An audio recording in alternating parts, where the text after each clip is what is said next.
미국의 교육 현장이 지금 큰 위기를 맞이했습니다.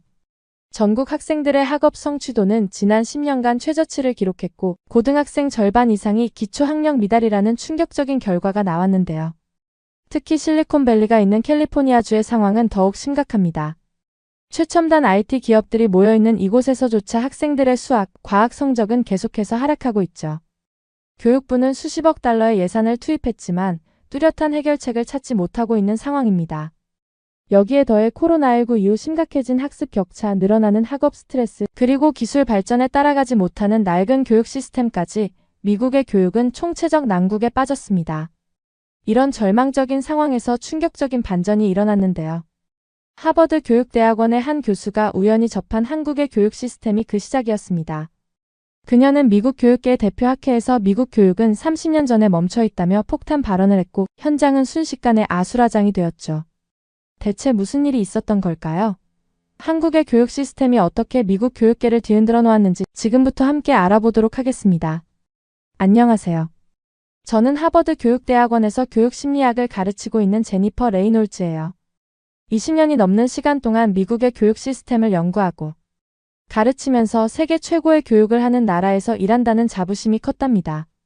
매년 전 세계의 교육 전문가들 앞에서 미국 교육의 우수성을 이야기하면서 뿌듯했던 기억이 나네요. 지난해 가을 제 오랜 믿음이 완전히 뒤집어지는 일이 있었어요. 새 학기가 시작되면서 만난 한국 유학생 지원이라는 학생 때문이었죠. 첫 수업부터 달랐어요. 다른 학생들은 생각해보지 못한 질문을 던지고 과제의 완성도는 정말 놀라웠죠. 처음에는 그냥 특별한 학생이구나 하고 넘겼어요. 근데 시간이 지날수록 지원뿐만 아니라 다른 한국 학생들도 비슷한 모습을 보이더라고요. 단순히 열심히 하는 것이 아니라 생각의 깊이가 남달랐어요.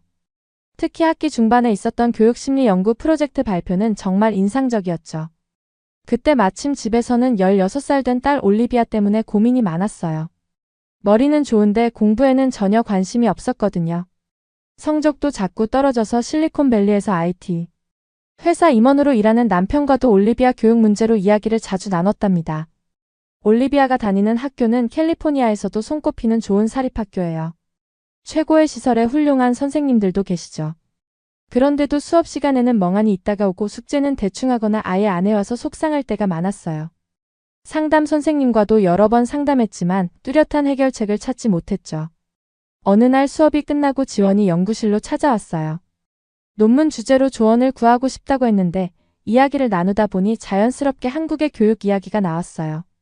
지원이 설명해준 한국의 학원 시스템은 제가 알던 것과는 너무 달랐어요.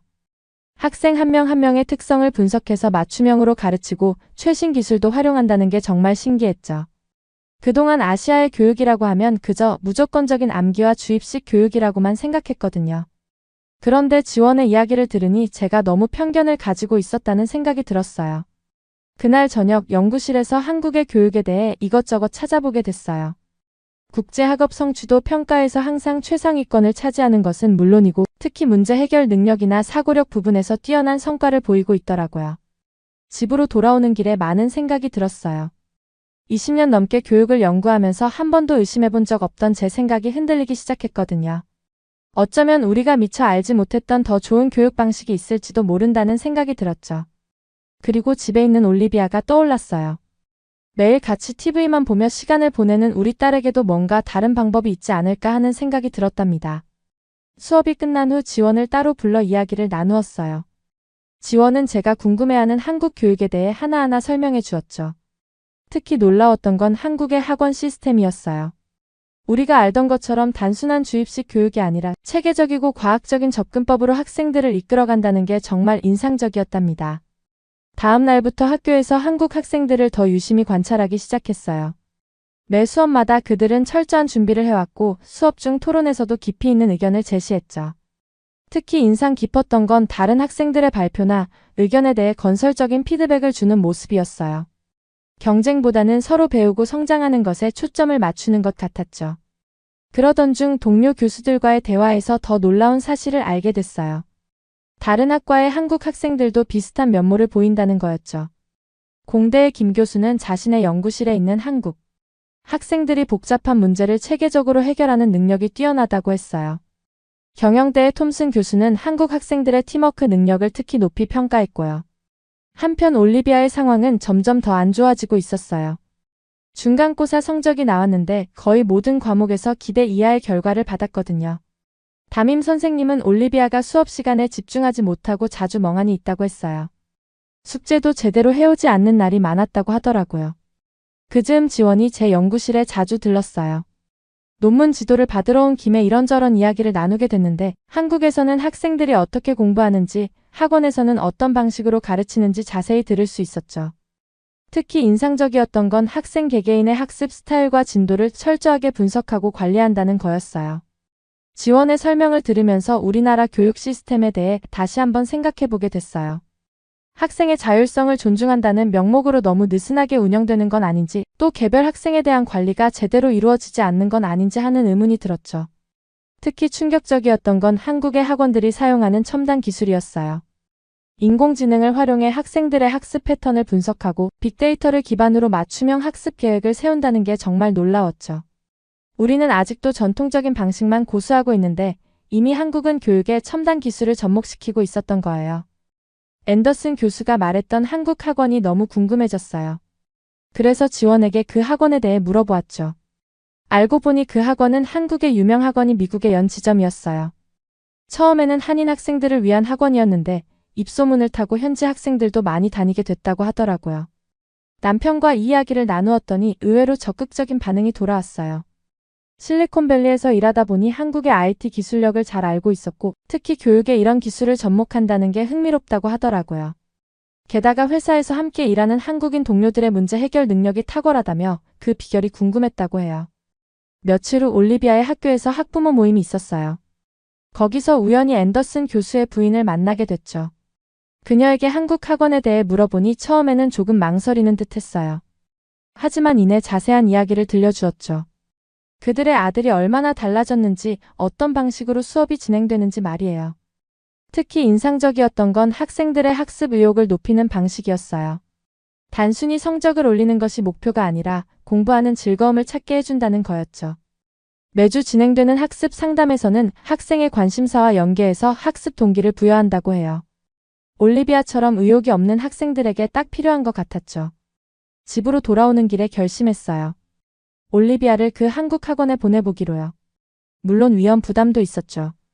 비싼 수강료를 지불하고도 효과가 없을 수도 있었고 올리비아가 적응하지 못할 수도 있었으니까요. 하지만 더 이상 이대로 두면 안 될 것 같았어요. 그날 저녁 올리비아와 진지하게 이야기를 나눴어요. 평소와 달리 조금은 진지한 표정으로 제 말을 듣더라고요.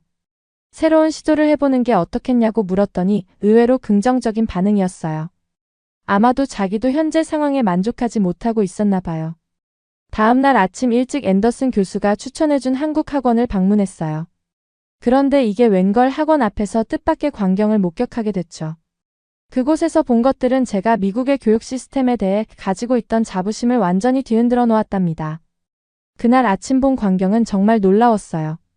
학원 앞에는 길게 줄이 서 있었는데 대부분이 실리콘밸리의 유명 기업 임원들과 스탠포드, 버클리 교수들의 자녀들이었죠.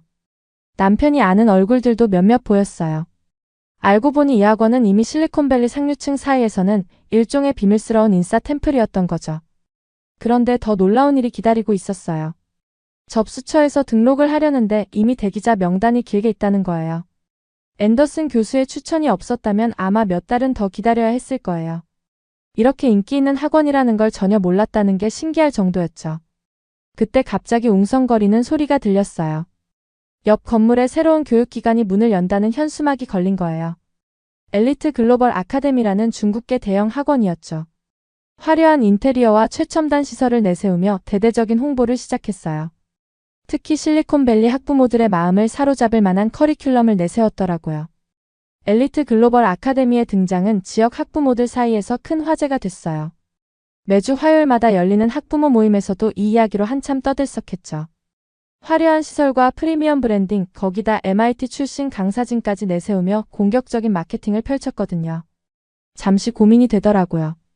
올리비아를 어디로 보내야 할지 말이에요. 한국 학원은 겉으로 보기엔 수수했지만 알 수 없는 매력이 있었고 중국 학원은 화려하고 체계적으로 보였거든요. 같은 고민을 하는 학부모들도 많았어요. 실리콘밸리의 특성상 데이터와 결과를 중시하는 부모들이 많다 보니 더 효과적인 교육 시스템을 찾으려 노력했죠. 그러던 중 우연히 엘리트 글로벌 아카데미의 설명회에 참석하게 됐어요. 겉으로 보이는 화려한 이면에 뭔가 허점이 보이기 시작하더라고요. 학생 개개인의 특성은 고려하지 않은 채 정해진 프로그램만 반복하는 것 같았어요. 마치 공장에서 제품을 찍어내듯이 말이에요. 반면 한국 학원은 달랐어요. 입학 상담을 받으면서 놀란 게 올리비아의 성격과 학습 스타일부터 꼼꼼히 분석하더라고요. 심지어 올리비아가 좋아하는 드라마와 음악까지 물어보면서 그걸 학습에 어떻게 연결할 수 있을지 고민하는 모습이 인상적이었죠. 더 놀라웠던 건 학부모 교육 프로그램이었어요. 단순히 아이를 맡기는 게 아니라 부모도 함께 변화하고 성장해야 한다는 철학이 마음에 들었죠. 매주 진행되는 학부모 상담에서는 아이의 변화를 공유하고 가정에서 어떻게 지원해야 할지 구체적인 방법을 알려준다고 해요. 결국 올리비아를 한국 학원에 등록시켰어요. 엘리트 글로벌 아카데미의 화려한 마케팅이 무색하게 입소문만으로도 한국 학원은 늘 정원이 꽉 차 있더라고요. 대기자 명단에 있던 학부모들 중 일부는 중국 학원으로 발길을 돌렸지만 저는 기다리기로 했죠. 첫 수업이 시작되고 며칠 지나지 않아 엘리트 글로벌 아카데미에 대한 불만의 목소리가 들리기 시작했어요. 과도한 반복 학습과 획일화된 교육 방식, 그리고 학생들의 스트레스 증가가 주된 내용이었죠. 반면 한국 학원에 다니는 아이들의 부모님들은 하나같이 만족스러워했어요. 그러던 어느 날 갑자기 엘리트 글로벌 아카데미에서 연락이 왔어요. 파격적인 조건으로 올리비아의 전액 장학금까지 제한하며 학원을 옮길 것을 제안했죠. 하지만 이미 저는 알고 있었어요. 한국 학원만의 특별한 무언가가 있다는 걸요. 올리비아의 첫 테스트 결과표를 받아든 순간을 아직도 잊을 수가 없어요. 단순한 점수표가 아니었거든요. 올리비아의 학습 패턴, 강점과 약점, 그리고 앞으로의 개선 방향까지 상세하게 분석된 보고서였죠. 특히 눈에 띈 건 학습 동기 분석 부분이었어요. 올리비아가 왜 공부에 흥미를 잃었는지, 어떤 방식으로 접근하면 좋을지 과학적으로 분석해 놓은 거였죠. 처음 몇 주간의 변화는 미묘했어요.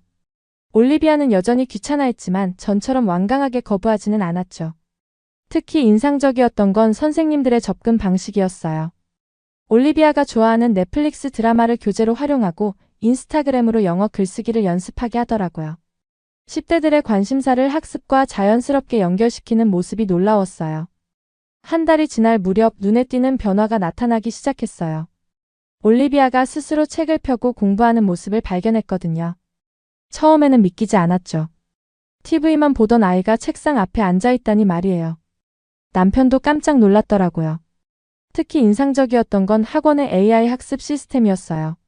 매일 올리비아의 학습 데이터가 분석되어 맞춤형 문제와 과제가 제공됐죠. 너무 쉬워서 지루하거나 너무 어려워서 좌절하는 일이 없었어요. 마치 올리비아만을 위한 개인 교사가 있는 것 같았죠. 학원에서는 매주 금요일마다 성장 리포트를 보내줬어요.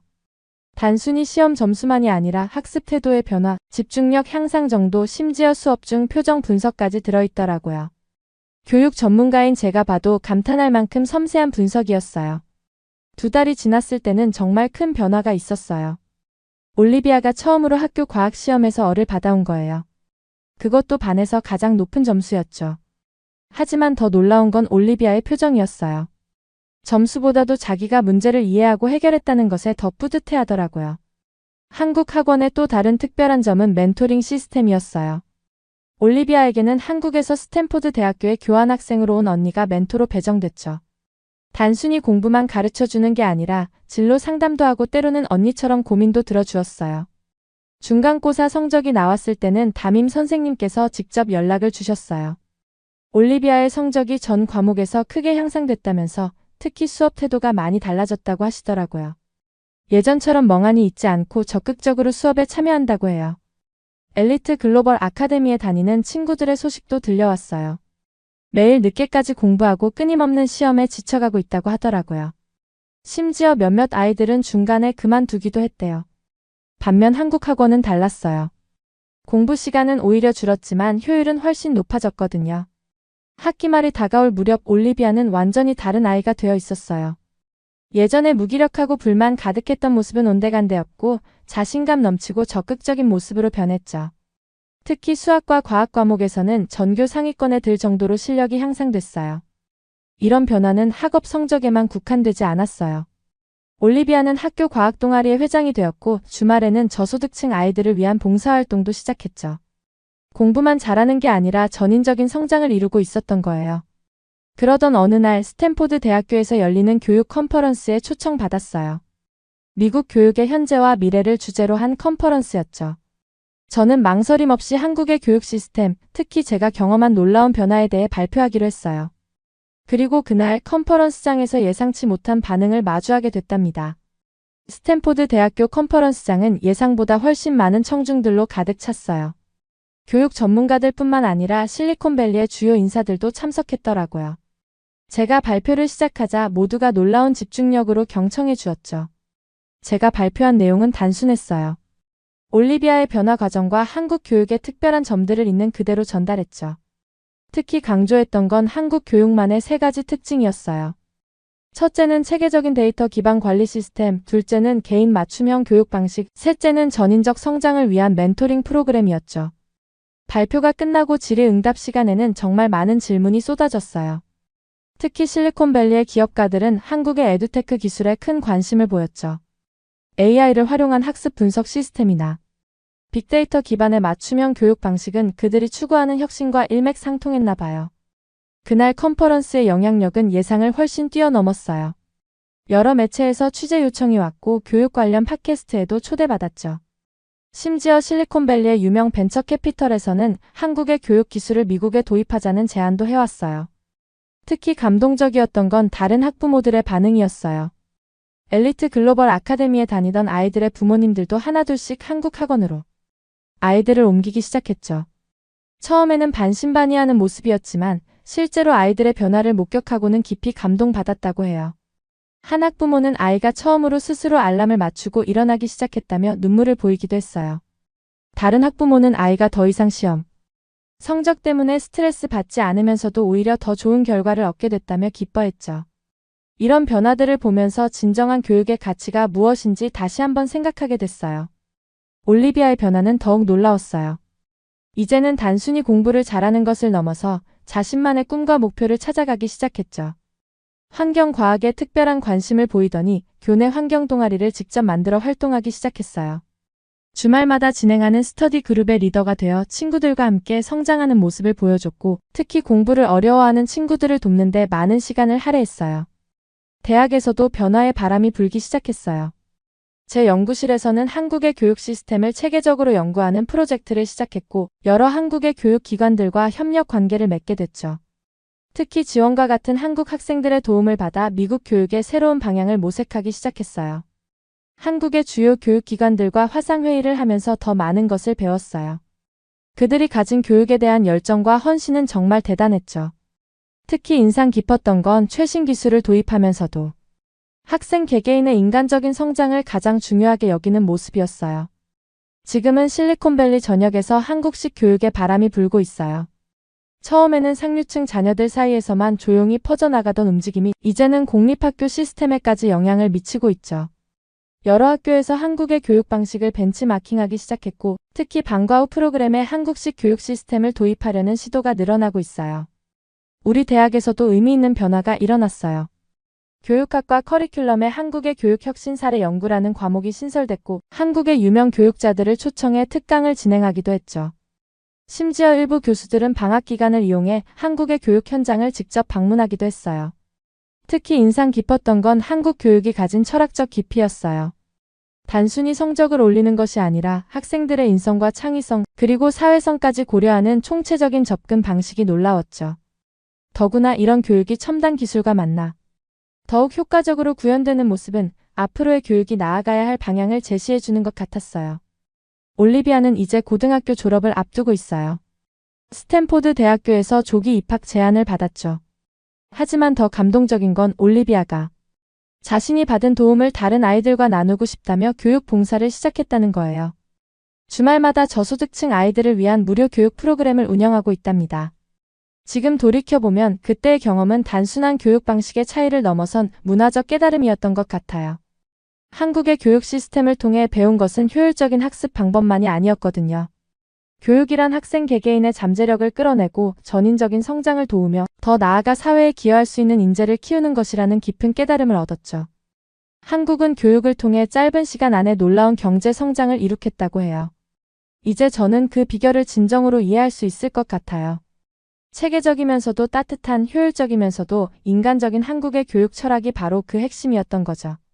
이제는 제가 그동안 알고 있던 한국에 대한 모든 편견이 완전히 바뀌었어요. 오히려 미국이 한국의 교육 시스템에서 배워야 할 점이 많다는 걸 깨달았답니다. 교육은 한 나라의 미래를 결정짓는 가장 중요한 요소예요. 그리고 저는 한국이 그 미래를 가장 진지하게 그리고 현명하게 준비하고 있다는 걸 이번 경험을 통해 깊이 깨달았답니다. 앞으로도 이런 한국의 교육 정신이 전 세계에 더 널리 퍼져나가길 진심으로 희망해요. 우리의 다음 세대가 더 나은 교육을 받을 수 있도록 저도 이 소중한 경험을 계속해서 나누어 가려고 해요. 사연을 재밌게 들으셨다면 구독과 알림 설정 부탁드립니다. 여러분의 구독과 알림 설정은 영상 제작에 큰 힘이 됩니다. 지금까지 외국인의 시선에서 한국의 감동에 빠진 이야기를 전해드리는 감동 다이브였습니다. 좋은 하루 보내세요. 감사합니다.